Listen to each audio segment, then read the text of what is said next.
Hey, what's going on, guys? How we doing? So, we're going to talk really quickly about ready position once again. I was watching the Little League World Series, and probably within a couple minutes of watching this, there were two plays where the defensive team, the third baseman and the first baseman, balls were hit decently hard, and they got by both the third and first baseman. And both players were not ready to move. They weren't in the correct ready position. And so I want to talk about it again. We've made a bunch of videos on this. If you have not seen any of our videos on the ready position, go back and watch them.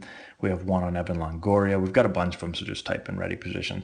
I try to harp on this over and over again because for a few reasons. For one, I don't think the ready position and talking about how important it is to be focused every single pitch of the game. I don't think it's stressed enough at younger levels. And I think it's also taught incorrectly many times. So we're going to just look at these examples real quick of what happens when you're not ready to go, when you're not in the right position, you're not focused, and you're not prepared every single pitch of the game. So let's play this real quick and take a look. Trying to stay alive in this tournament. On the run play by third.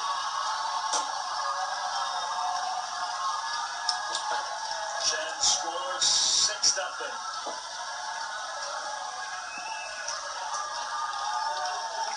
Well, that's the reason they call it the hot corner. And Young does a good job getting on top of this ball, but you got to be ready over there. You got to. So here's a hard hit ball again, really hard hit ball. This isn't an easy play by any means, but I want you to watch the third baseman just so we can watch how they're getting ready. And I see this a ton at not just the Little League level, but every level. It can be difficult for players to stay focused every single pitch, but this shows the importance. You never know when the ball is going to be hit to you, and so you have to prepare every single time like the ball is going to be hit to you. And it's difficult, and it's not, at a young age, especially 12, 13 years old, it can be tough. But if you want to be a really good player, you have to not be ready 90% of the time, not be ready 95% of the time, but be ready 100% of the time. And we talk a lot about how baseball is a mental game. This is just another aspect of it. Mentally being disciplined enough and being focused enough to be able to lock in. So when your pitcher gets in his windup, every single time you're going to have your feet down, ready to go. When the ball crosses the hitting zone, you're going to be on the balls of your feet. So again, we're not going to go so much into technique here because we do that in all our other videos, but I want to show you what happens when players aren't ready to go every single time. So you can see he's kind of walking into it here, puts his left foot down, and again, you can see not an athletic stance at all, kind of standing straight up, not prepared. Foot lands, ball is now basically just off the lip of the grass, and now he's just starting to bend his knees, and by this time, he's too late. Now, he only misses the ball by literally an inch, not even. So this has nothing to do with quickness. It has nothing to do with ability. All it really has to do with is being prepared. So if he's more in this position as the ball's being struck, he gets there. But when he's not, he's a split second late. And I doubt many people saw this. Most people are watching the hitter. They watch him hit it, then they turn their head, and all they see is this. And they say, wow, that guy hit it really, really hard past our third baseman. But they're not, sorry, let's go back. Almost no one sees this part of it because they're all watching the pitcher and then they're watching the hitter. So again, we need to be ready to go 100% of the time. It takes a lot of discipline. It takes a lot of focus. One way that I think will help you is in between pitches, you can kind of not pay so much attention. Once this pitch is delivered, catcher catches the ball, throws back to the pitcher. Pitcher gets it. He's kind of walking around the mound. That's when you can step out as a third baseman or as an infielder and kind of clear your mind.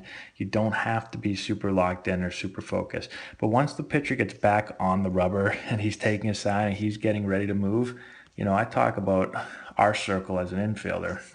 When he's When he's walking around, I can walk around. I can take my glove off. I can think about anything I want to think about.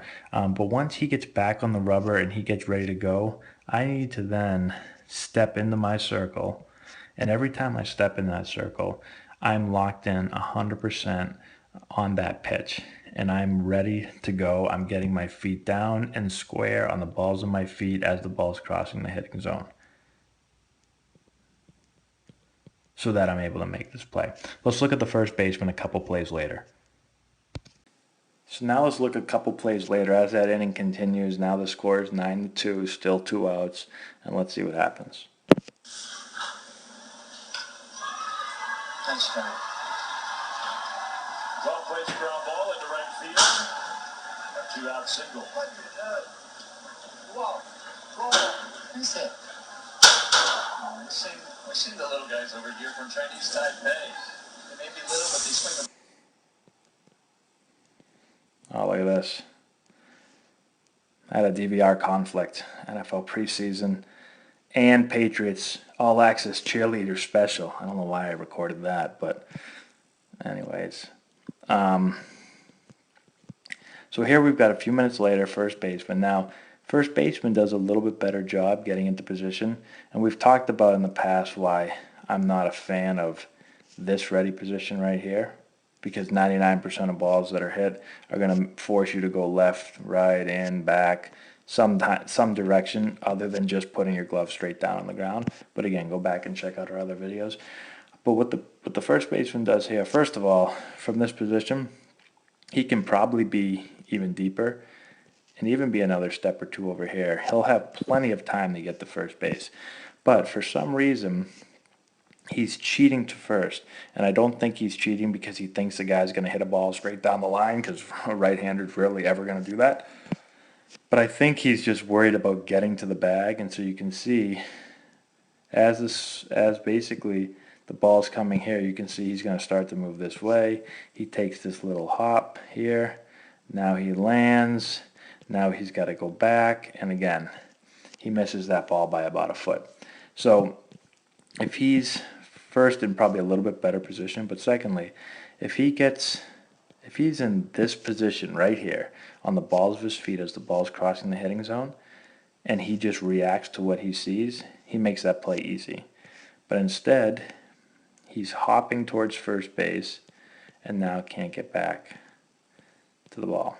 So 2 examples in one inning where balls, one ball gets past the third baseman and people are going to say, well, that ball was hit really hard, which it was. One ball squeaks through the hole and people are going to say, oh man, just seeing eye single. True, but it all came down to ready position. If we do a better job with our ready position, we make both plays. This play never happens because I believe there was 2 outs on that other play. The inning's already over. But at least now, this play is made. So just wanted to bring attention again to ready position, why it's so important. If you have any questions, let me know in the comment section below. Make sure to go back and watch our other videos so you know exactly what the ready position is supposed to look like. Just wanted to kind of show you what happens when you're not ready to go and you're not paying attention every single pitch. So like the channel, subscribe to it, share the video with all your friends, all that good stuff, and we will talk to you later.